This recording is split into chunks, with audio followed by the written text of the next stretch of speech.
Hello everyone. तर कसे आहात सगळे? दीपास टेस्टी डिलाईटमध्ये तुम्हा सर्वांचं खूप खूप स्वागत आहे. हे जे चटपटीत असं लोणचं तुम्ही बघताय तर ते मी बनवलं आहे इडलिंबापासून.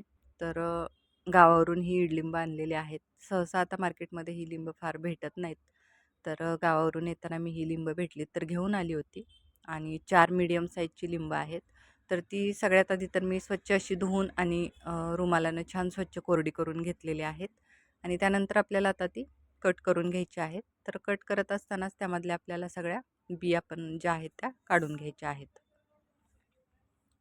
तर आता त्यातल्या बिया काढत काढतच मी ते बारीक असं कट करून घेणार आहे. तर अगदी बारीक अशा आपल्याला त्याच्या फोडी करायच्या आहेत जेणेकरून ते शिजायलाही सोपं जातं. तर आता बघू शकता साधारणतः अशा प्रकारे आपल्याला अगदी बारीक अशा फोडी करून घ्यायचे आहेत आणि त्यातल्या मी बियाही बाजूला काढलेत आणि आता ते मी एका बाउलमध्ये काढून घेते.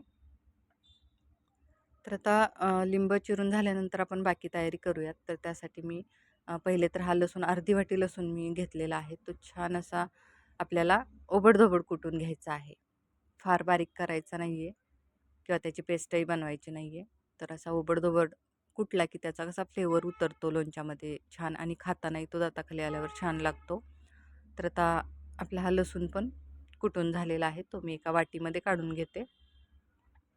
तर बघू शकता अशा प्रकारे आपल्याला लसूण कुटून घ्यायचं आहे. त्यानंतर गॅसवर एक कढई गरम करत ठेवली. कढईमध्ये घातलेलं आहे तेल. तेल आपल्याला थोडंसं जास्तच घालायचं आहे, तर मी 4 चमचे तेल घातलं आहे.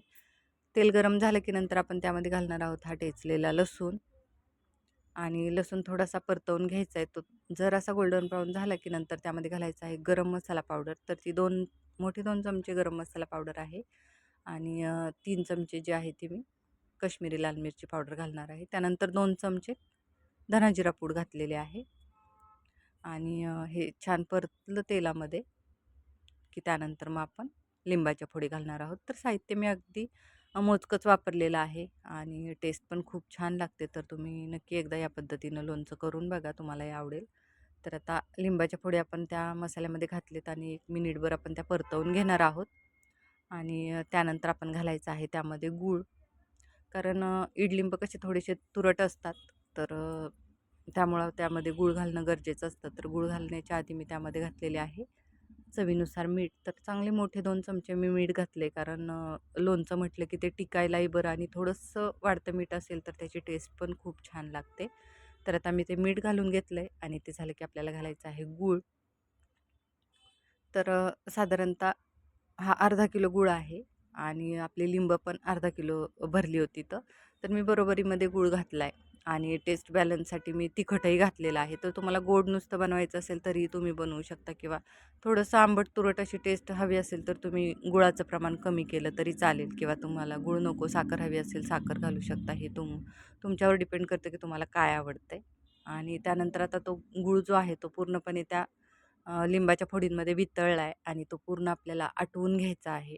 म्हणजे त्यामध्येच या फोडी ज्या आहेत त्या शिजल्या पण जातात, मऊ होतात अगदी सॉफ्ट आणि एक प्रकारचा त्याचा पाक तयार होतो. तर मला साधारणतः हे 12 ते 13 मिनटं प्रोसेसला लागले.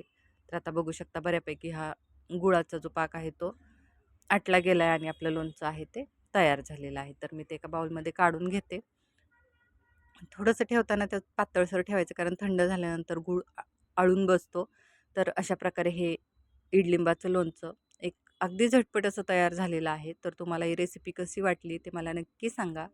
तसेच चॅनलला कनेक्टेड राहा. लाईक, शेअर, सबस्क्राईब करा. थँक्यू.